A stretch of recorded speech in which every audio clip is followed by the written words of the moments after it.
या वापस शुरुआत कर रहे हैं अपन सेकंड पार्ट की। सबसे पहले वाले पार्ट के अंदर आपने देख लिया था कि सोल प्रोप्राइटरी कंसर्न के, पार्टनरशिप फर्म के, लिमिटेड लाइबिलिटी पार्टनरशिप के, कोऑपरेटिव सोसाइटी के सारे उनका मीनिंग और उनका फीचर्स, राइट। अभी अपन जो सेकंड पार्ट के अंदर क्या क्या पढ़ने वाले हैं, कंपनी, कंपनी के फीचर्स, सेकंड पार्ट।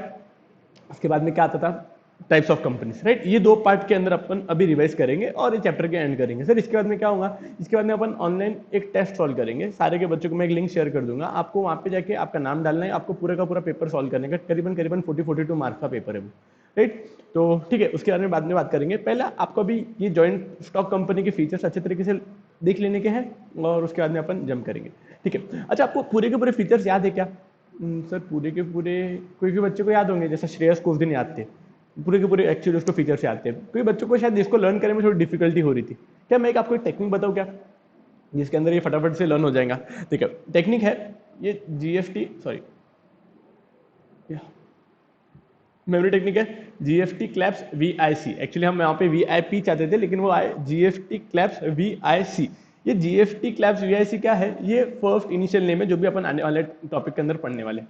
जैसा G stand for government control, G for government, G S for separation of ownership and management, G F T, T for transferability of shares, ठीक है। तो आप पहले और नीचे और कुछ भी मत पढ़ो, आप जीएफटी के जो मेन पॉइंट्स है आप वो बोलो। G for government control, S for separation of ownership and management, T for transferability of shares. पक्का? एक बार देखो, एक बार आप बोलो G F T, G for government control, S for G S for separation of ownership and management, T for transferability of share. Claps, C for, यहाँ पे डबल सी जो नीचे सी आया वो आया common seal, L for limited liability, C L A B, claps मतलब clap करते ना अपन वो clap, C L A for artificial person, P for perpetual succession, S for separate legal entity. फिर वी आई पी की जगह पे V I C है अपन ने, V for voluntary association, I for incorporated association, C for capital, ठीक है, वीआईसी। और आखिरी का अपन ऐसे याद कर लेंगे। तो आप क्या करो, ये पूरे सिर्फ अभी का ही सिर्फ हेडिंग लर्न करना। आप बच्चे क्या करते हैं, ये पढ़ेंगे फिर उसके अंदर का मसाला पढ़ेंगे, फिर बाद में दोनों को रिवाइज करते हैं। वैसे नहीं पढ़ने का, पढ़ने का कैसा, अपने पहले पूरी की पूरी हेडिंग देख लेना एक बार का, उसको एक बार का भी अपने पास में समझो 12 टोटल पॉइंट है, तो 11 पॉइंट अच्छे तरीके से लर्न कर लिए। एक वाला तो लर्न करने की जरूरत भी नहीं, वो ऐसे लर्न हो जाएगा आपको। तो आपने पहले पूरे सिर्फ हेडिंग लर्न करना, उसके बाद में अंदर का मसाला, तो नाम हेडिंग ध्यान में आ गई ना, तो उसके अंदर का ध्यान में आ ही जाता। पक्का पक्का, जैसे लिमिटेड लाइबिलिटी अपने को पता है क्या है, ये कॉमन सील डायरेक्टर को साइन करना पड़ेगा, एटलीस्ट 2 डायरेक्टर को, सेक्रेटरी को सिग्नेचर करना पड़ेगा। कंपनी फिंसन आर्टिफिशियल पर्सन है, वो खुद साइन नहीं कर सकते, तो उसके लिए अपने कॉमन सील, एक कॉमन स्टैंप करते, वो डायरेक्टर किसी विटनेस के सामने प्रेजेंस होने के सामने, विटनेस के सामने उसको अफिक्स करते, मिनिमम 2 डायरेक्टर और एक सेक्रेटरी उसको सिग्नेचर करता, सब हो जाता। लेकिन द थिंग इज कि आपको हेडिंग से याद आने को ना, तो आप मेरे साथ में बोलेंगे G F T claps V I P, नहीं V I C, G F T clap V I C, बोलो मेरे साथ में एक बार, G F T claps V I C. अच्छा, आपको इसके अलावा भी लर्न हुआ होगा ना, तो नो प्रॉब्लम, मैं वो बच्चों को हेल्प कर रहा हूँ जिनको लर्न नहीं होता है। मेरा हमेशा से मानना है कि यार जो टॉपर्स रहते हैं तो वो तो वैसे कर ही लेते। मेरा थिंकिंग ऐसा है कि यार जो बच्चे आज तक नहीं कर रहे थे या किसी कारणवश उनको लर्न नहीं हो पा रहा था, तो मैं उनको एक हैंड होल्डिंग करता हूँ बस, ठीक है। तो आपको अभी जीएफटी क्लैप्स वीआईसी का बोल पाएंगे क्या अपन? Yes, G for government control, GST, S for separation of ownership and management, T for transferability of shares। बोलो मेरे साथ में, T for transferability of share। आप सिर्फ GST अगर याद हो गए होंगे तो आप एक बार रिकॉल करो वापस और एक बार का लिख के देखो। GST claps, C for common seal, L for limited liability, A for artificial person, LAP, P for perpetual succession, S for separation of ownership claps, ऐसा है ना, S for क्या था रे, separation of ownership and management ऊपर हो गया, और एक था, ठीक है सर। देखो सौरभ सर को भी कभी नहीं आता, तो एक आधी बार का देखते हैं वो। Common seal, perpetual succession, separate legal entity, yes separate legal entity, claps VIP, voluntary, V for voluntary association, I for incorporated association, VIC, C for last वाला कैपिटल, जितना इनको कैपिटल ज्यादा लगता है, जीएफटी क्लैप्स वीआईसी, आखिर में नंबर ऑफ शेयर होल्डर्स, ठीक है ठीक है ठीक है, नंबर ऑफ मेंबर्स है, number of share holders.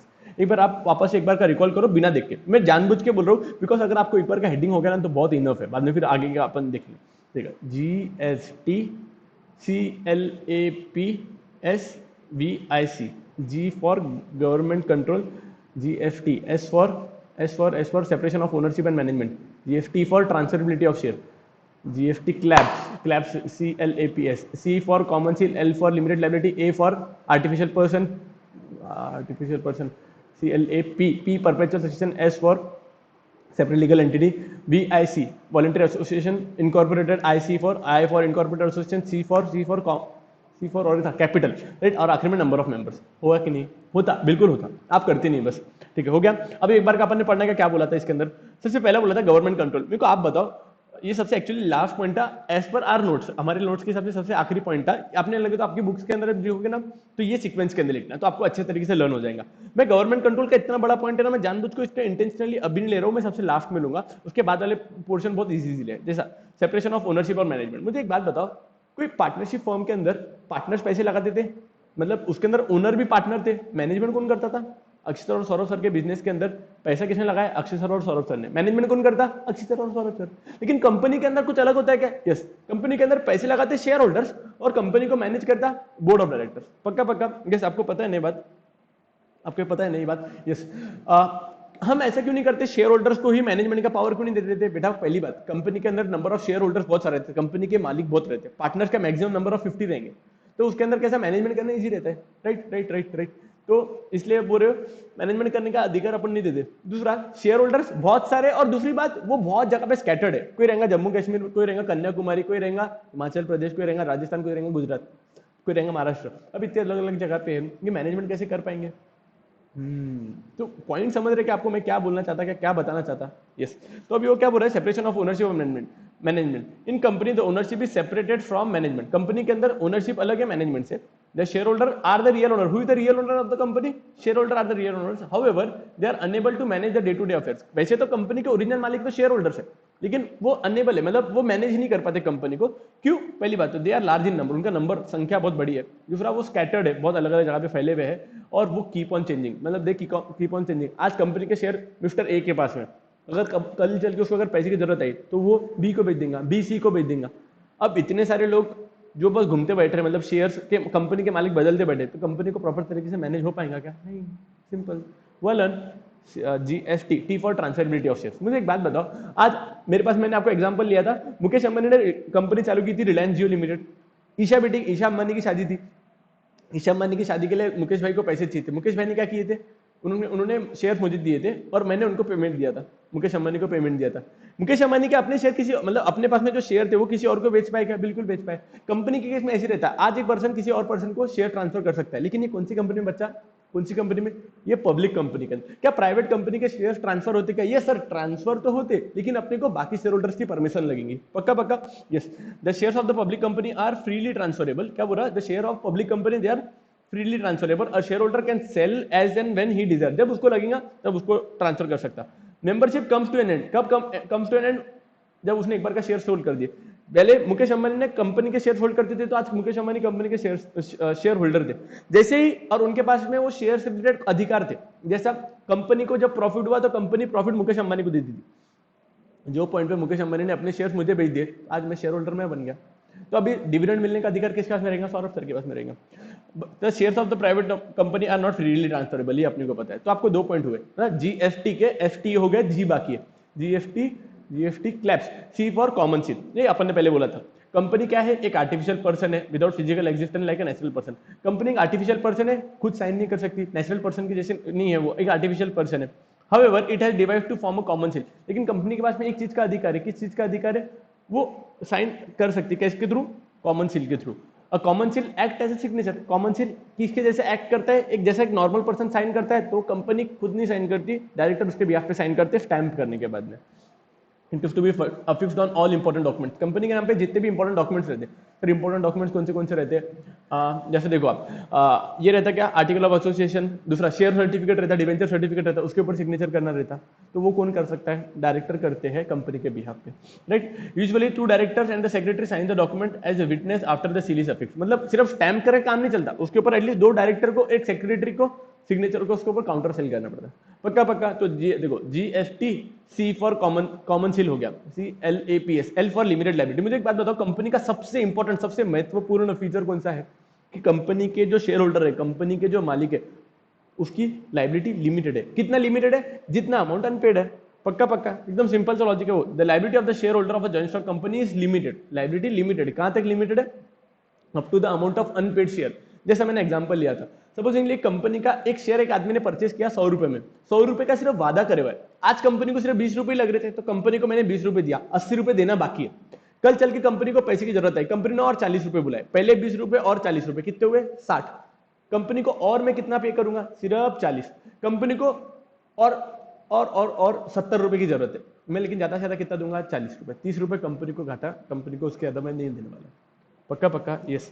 The share holder is liable to pay only the unpaid amount of share, जो अपन ने बोला था, शेयर होल्डर सिर्फ कितना देने के लिए लायबल है, जितना भी अमाउंट अनपेड है। ये एग्जांपल के अंदर 100 रुपए में से 60 रुपए दे दिए, अभी और सिर्फ 40 ही अपने से ले सकता हूँ, राइट। पक्का पक्का पक्का, yes, unpaid amount of share if any. अगर कुछ बाकी है तो किसी एक आदमी ने शेयर परचेस किया, पूरे का पूरा पेड ही है, मतलब पूरा पेड है, 100 रुपए का बोले था, 100 रुपए पूरा का पूरा पे कर दिया, तो कुछ पेंडिंग नहीं रहा। is concerned with the debts and liabilities of the company. A personal property of the shareholder cannot be used to prepayment for the repayment of the debt of the company. Personal property को अपन use कर सकते क्या, बिल्कुल भी नहीं कर सकते।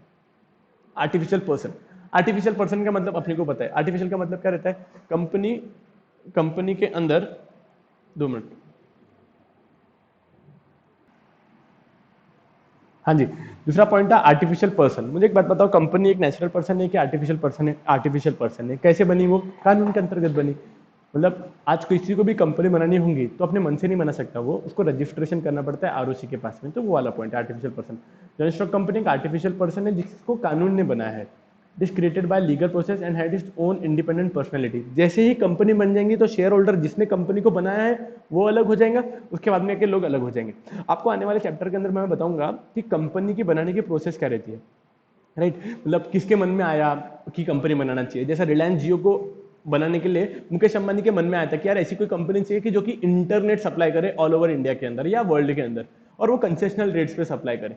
तो ऐसा मुकेश अंबानी के मन में आई थी ना आइडिया ये, तो मुकेश अंबानी उसको प्रमोटर बोलेंगे। प्रमोट मतलब जिसने प्रमोट किया वो पूरे के पूरे ऑब्जेक्ट को। तो मुकेश अंबानी के सर में दर्द था ना कि ऐसी कुछ तो भी कंपनी होना, जियो नाम की, जो कि डिजिटल इंटरनेट सर्विसेज प्रोवाइड करे, तो उसको प्रमोटर बोलते। तो अपन आने वाले चैप्टर्स के अंदर पढ़ेंगे, पक्का। तो जैसे ही कंपनी बन जाएंगी तो मुकेश अंबानी ने भले ही बनाया होगा कंपनी को, तो मुकेश अंबानी अलग और कंपनी अलग, दोनों अलग अलग हो जाएंगी। पक्का आपको समझा कि मैं क्या समझाना चाहता था? हाँ सर समझा ना, कोई दिक्कत नहीं है। पक्का पक्का, ओके। दूसरा it enjoy certain legal rights like a person. मतलब उसके पास में जैसी कंपनी बन जाती है तो उसके पास में भी जैसे नेचुरल पर्सन के पास में अधिकार आते हैं, राइट्स आते हैं, वैसे के वैसे राइट्स कंपनी के पास में भी आ जाते हैं। लाइक वो कॉन्ट्रैक्ट एंटर कर सकती है। जैसे कंपनी को एक सपोजिंगली बहुत बड़ा टावर परचेस करना था जियो कंपनी को, तो वो परचेस कर सकती है, लेकिन कब? जैसे ही वो कंपनी बन जाएंगी, ठीक है। जिस दिन कंपनी बन जाएंगे, अब वो टावर परचेस करना होगा तो एक एग्रीमेंट लगेगा, तो एग्रीमेंट के ऊपर रिलायंस जियो का नाम रहेगा, मतलब कंपनी के नाम रहेगा। बोलने का मतलब कंपनी खुद के नाम पे building, plant and machinery, assets को परचेस कर सकती है, जैसे नेचुरल पर्सन परचेस करता है। पक्का पक्का, ठीक है।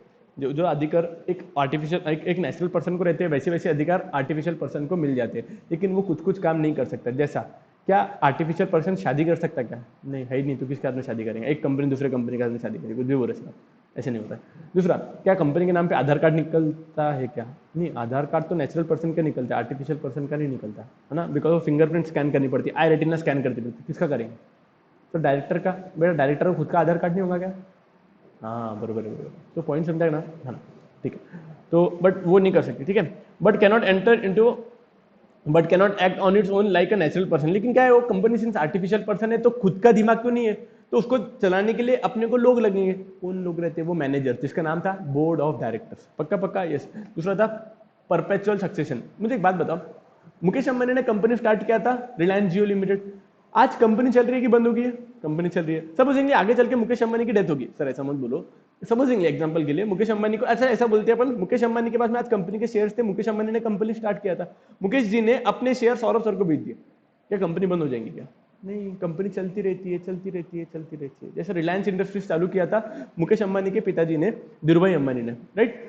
आज धीरूभाई अंबानी अपने बीच में है क्या? नहीं, वो गुजर गए हैं। तो आज कंपनी फिर भी चल रही है क्या? बिल्कुल चल रही है। तो बोले it really doesn't matter whether the promoter who have started the company is मतलब इज अलाइव और डेड, कंपनी चलती रहती है, कंपनी का परपेचुअल सक्सेशन है। मतलब it is does not affect the continuity, does not affect upon the, does not depend upon on हुम, जो उसके शेयर होल्डर उसके ऊपर डिपेंड नहीं करते। Joint stock company has a perpetual succession, चलती रहती है। दूसरा continuous existence, its existence is not affected by the death मतलब उसके शेयर होल्डर्स की डेथ होगी, इंसॉल्वेंसी मतलब फुकड़म हो गया, गरीब हो गया, भिखारी हो गया, मतलब उसके हाथ में पैसे ही नहीं बचे, इंसॉल्वेंसी बोलते हैं उसको, या retirement of any of its member. एक शेयर होल्डर था, उसने अपने शेयर किसी और व्यक्ति को बेच डाले, लेकिन उसने कंपनी स्टार्ट किया था, तो उससे कुछ फर्क पड़ता है क्या? नहीं, कंपनी चलती रहेंगी। Joint stock company enjoys very long and stable life unless it is bounded of the by following legal procedure. बोले कंपनी चलती रहेंगी, कब तक चलती रहेंगी? जब तक कंपनी को इंटेंशनली कानून ने बंद नहीं किया है। कानून ने बंद नहीं करा है, मतलब बोलने का मतलब अर्थ क्या है, कंपनी लाइफ लॉन्ग चलती रहती है जब तक कानून खुद होके चाहता नहीं कि अरे कंपनी को बंद करो। एग्जांपल लेता, कंपनी का बर्थ कैसे हुआ था? बाय नेचुरल प्रोसेस हुआ था कि बाय लीगल प्रोसेस हुआ था? बच्चा, बाय लीगल प्रोसेस वो कंपनी का बर्थ हुआ था। अब मतलब कानून ने ही कंपनी को बनाया और कानून के पास में ही पावर है कंपनी को बंद करने का, वाइंड अप करने का। पॉइंट समझा क्या मैं क्या समझाना चाहता था, है ना? तो सर ऐसे कानून कैसे क्या बंद करेंगे कंपनी को? बेटा क्या हो गया, अगर सपोजिंगली हमारी कंपनी ने एक मेडिसिन बनाई, वो मेडिसिन खाने के बाद में 48 घंटे में गारंटी थी अपनी कि यार उसको कोविड से नहीं, आदमी ऐसे ही मर जाएगा, मतलब हमने ऐसी मेडिसिन ऐसी बने, गारंटी थी हमने 24 घंटे के अंदर मतलब जाएगा, बोले तो जाएगा, गारंटी थी अपना। अब ऐसी कंपनी ऐसा जो प्रोडक्ट बना रही थी, मेरे को बताओ, गवर्नमेंट को लगा मतलब ये साला इंसान को बचा रही कि मतलब मारने के लिए बनी कंपनी, क्या काय के लिए बने? बनाया तो कंपनी ने, कंपनी को कानून नहीं था, अब कानून के पास में पावर है उसको मिटाने का। पॉइंट समझा? यस। तो कानून एक मतलब कोर्ट एक ऑर्डर पास करेगा आज की तारीख 22 कितनी तारीख आज की 25/8/2020, आज के आज हम कोर्ट ये ऑर्डर पास करते हैं कि कंपनी को बंद करो, राइट? अच्छा, कंपनीज का ना अलग कोर्ट रहता है, जैसा डिस्ट्रिक्ट कोर्ट रहता है ना, वैसा कोर्ट नहीं रहता, उसका अलग से कोर्ट रहता है ना। मैंने नाम भी बोला था आपको, बोला था क्या? National company law tribunal. एक नॉर्मल जो कोर्ट्स आपके और मेरे बीच में, भगवान ना करे समझो कभी झगड़े हो गए, तो आपके जो बीच में हमारे बीच में जो झगड़े होंगे, अपन झगड़ा झगड़ी करके कोर्ट में जाएंगे। कोर्ट कौन सा रहता है? डिस्ट्रिक्ट कोर्ट, बरोबर है? लेकिन कंपनीज के अंदर कुछ गलत हो गया, फ्रॉड हो गया, कंपनी के साथ में कुछ गलत हादसा हो गया, तो उस केस के अंदर कंपनी के रिलेटेड जो मैटर है ना, वो एनसीएलटी में जाता है। एनसीएलटी भी एक टाइप की कोड है। एनसीएलटी क्या है? वो नेशनल कंपनी लॉ ट्रिब्यूनल को शॉर्ट फॉर्म में बोलते हैं एनसीएलटी। सर हमने बहुत शॉर्ट फॉर्म देख लिया। अच्छा, एक बच्चे ने बहुत अच्छा किया था, उसने मस्त ऐसा डायरी बनाई, जो जब भी मैं बोलते रहता ना, जैसे बोर्ड ऑफ डायरेक्टर तो बीओडी बोलता मैं, तो उसने मस्त ऐसा लिखे हुआ है, और वो क्या करता, वो क्या परफॉर्म करता, उसका क्या काम रहता, उसकी शॉर्ट फॉर्म में उसकी लैंग्वेज में उसने लिखा। जैसे बोर्ड ऑफ डायरेक्टर कंपनी को मैनेज करते हैं, तो BOD equal to board of director, company को मैनेज करने वाले लोग। ऐसा कितना मस्त लगता है। बच्चे करते रहे यार, आप नहीं करते तो क्या हुआ, बाकी बच्चे करते हैं जो सच में अपनी लाइफ को कहीं ना कहीं अच्छी पोजीशन पे देखना चाहते हैं ना, तो that they students actually take efforts कि हाँ यार हमको हमारी लाइफ को बदलाने का है, एंड वो इवेंचुअली फिर वो हैबिट बन जाती है कि नहीं नहीं यार मुझे करने के चाहिए, बाकी कोई करो ना करो। वैसे एटीट्यूड आ गया ना अंदर से, तो मैं मजाक नहीं कर रहा, आपको कोई रुका नहीं सकता बच्चा, सीरियसली। मैं हमेशा से मेरे को बच्चे बोलता है, मेरे साथ मेरे पास में क्या 2-4 दिन पहले ना हमारे केमिस्ट्री के टीचर आए थे।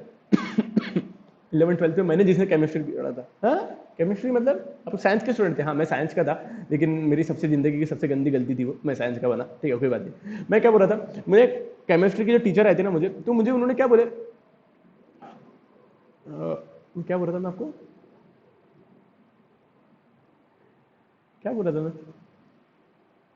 मैं रुको 2 मिनट, मैं भूल गया, 2 मिनट, मैं याद करता। हाँ, मैं वो केमिस्ट्री के टीचर को बोल रहा था, मतलब सर आप जब क्वेश्चन पूछते थे ना, और अगर सपोजिंगली मुझे नहीं आता था ना, तो मुझे अंदर से चुभता था बहुत कि यार सर ने पूछा फॉर्मूला पूछा, वो कंपाउंड्स का फॉर्मूला पूछते थे, और मुझे नहीं आया, तो मेरे को एक्चुअली चुभता था वो। मैं सर को बता रहा था, मतलब सर मुझे बहुत लगता था, एंड फिर मैं अगले टाइम में ऐसा कोशिश करता था कि यार सर ने पूछा ना, चेतवानी सर नाम था उनका, अगर सर ने पूछा ना तो मुझे आंसर आना ही चाहिए। तो बोले वो सौरभ तुम्हारे अंदर से स्पिरिट थी तुमको लर्न करने की, वो आनी चाहिए, अगर किसी के और मतलब आ नहीं रही है ना, तो फिर वहां पे कहीं ना कहीं प्रॉब्लम है, मतलब वो डीएनए में प्रॉब्लम है। आपको अंदर से दुखना चाहिए कि यार सर ने अगर ये पूछा ना, इसके पॉइंट्स पूछा, फीचर्स पूछा, तो मुझे आना चाहिए, नहीं आया तो जब तक नहीं आएगा तब तक मैं सोऊंगी नहीं। वैसा जिद्दी रहना चाहिए इंसान। अपन बाकी चीजों के लिए कैसे जिद्दी करते, इसके अंदर भी जिद्दी बताना पढ़ाई के लिए, लेकिन ये पढ़ाई की जिद्दी ना आपको काम में आएंगी, बाकी चीजें जिद्दी काम में नहीं आएंगी आपको, ठीक है? हाँ चलो सर, चलो तो आपको ये पॉइंट समझा क्या? हाँ सर समझा समझा समझा। दूसरा पॉइंट था सेपरेट लीगल एंटिटी। अब मुझे बताओ, जैसे ही कंपनी बन जाएंगी, शेयर होल्डर अलग, कंपनी अलग, तो वो सेपरेट लीगल एंटिटी, बोले कानून की नजरों के अंदर उसको अलग सा स्टेटस, अलग सा स्थान मिलेगा, राइट? तो वो बोले joint stock company has a legal entity and it enjoys separate legal status. बोले जॉइंट स्टॉक कंपनी को मतलब एक कानून की नजरों के अंदर कुछ ना कुछ स्थान मिलता है, और वो सेपरेट रहता है फ्रॉम ओनर्स, मतलब कंपनी अलग, उसके शेयर होल्डर्स अलग, right? Simple. It existence is different from its members और डायरेक्टर। कंपनी के सपोजिंगली कंपनी को चालू किया था मुकेश अंबानी ने, और मुकेश अंबानी ने थोड़े टाइम के बाद में अपने कंपनी के शेयर किसी और व्यक्ति को बेच डाले। तो आज भले ही उसने शेयर बेच डाले होंगे तो कंपनी को कोई फर्क नहीं पड़ता, because company is in difference from Mukesh Ambani. Reliance Jio अलग है, मुकेश अंबानी अलग है। पॉइंट समझा क्या? सिंपल वही बोल रहा है कि ये 3-4 बार पॉइंट क्यों आया, बहुत अलग अलग तरीकों से उन्होंने एक्सप्लेन किया है। परपेचुअल सक्सेशन है तो अलग पॉइंट बोला, सेपरेट लीगल एंटिटी है तो, मतलब ये सारा का सारा उनका बेसिक का क्रक्स वही है।